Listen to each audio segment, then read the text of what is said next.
আসসালামু আলাইকুম ভিউয়ার্স, সবাই ভালো আছেন? যে যেখানে আছেন সুস্থ থাকবেন, ভালো থাকবেন।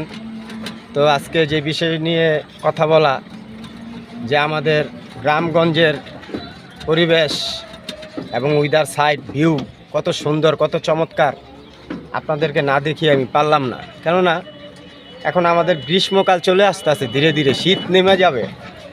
তখন বিভিন্ন ধরনের বাহার রঙের পাখিরা, অতিথি পাখিরা আমাদের এখানে বেড়াতে আসবে, খুব মজা হবে।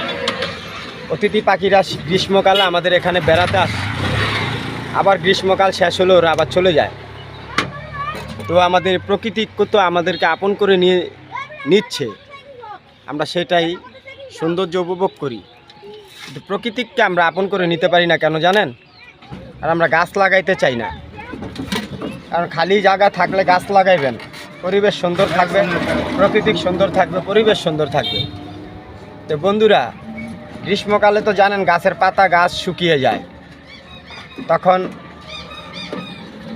নদী নালা খাল বিল সমস্ত কিছুই শুকিয়ে যায়। তখন নতুন করে ফসল আবাদ গৃহস্থী ইত্যাদি।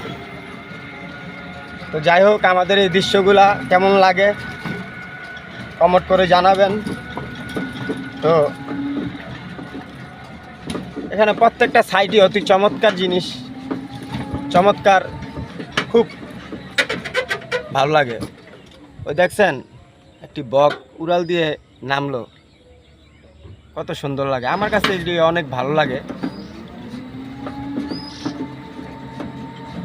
প্রিয় বন্ধুরা, আমরা সবাই শীত উপভোগ করব। আমাদের এলাকার মাঝে যারা গরিব দুঃখী আছে, যারা শীতের পোশাক বস্ত্র নিয়ে কষ্ট করে, তাদের সবাই আমরা সহযোগিতা করার চেষ্টা করব। কেননা ওনারা আমাদেরই ভাই বোন, আমাদেরই দেশের জনগণ, আমাদেরই মানুষ, আমাদেরই আল্লাহ রাসূলের সৃষ্টি করা।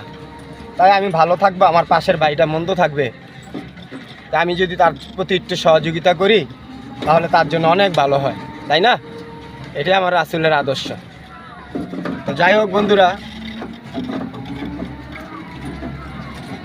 আমি যেখানে আছি এই এলাকার নাম হচ্ছে মাধব পাশা, এবং এটার নাম বলা হয় চাঁদপুর। চাঁদপুর অনেক সুন্দর। এই যে দেখছেন, আমি বলছিলাম না, রাস্তার সাইডে প্রতিটা সাইডে ফুল গাছ মানুষের সংগ্রহ করে, এই সমস্ত ফুল চাষ করে, এগুলো নিয়ে বাজারে বিক্রি করে। দেখেন কত সুন্দর।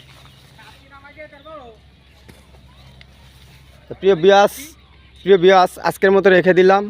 আমি মোহাম্মদ ফিরোজ বাবু, নারায়ণগঞ্জ বন্দর চাঁদপুর থেকে কথা বলছি। তা আমার জন্য সবাই দোয়া করবেন। রেখে দিলাম। আসসালামু আলাইকুম রহমতুল্লাহি ওয়া বারাকাতুহু।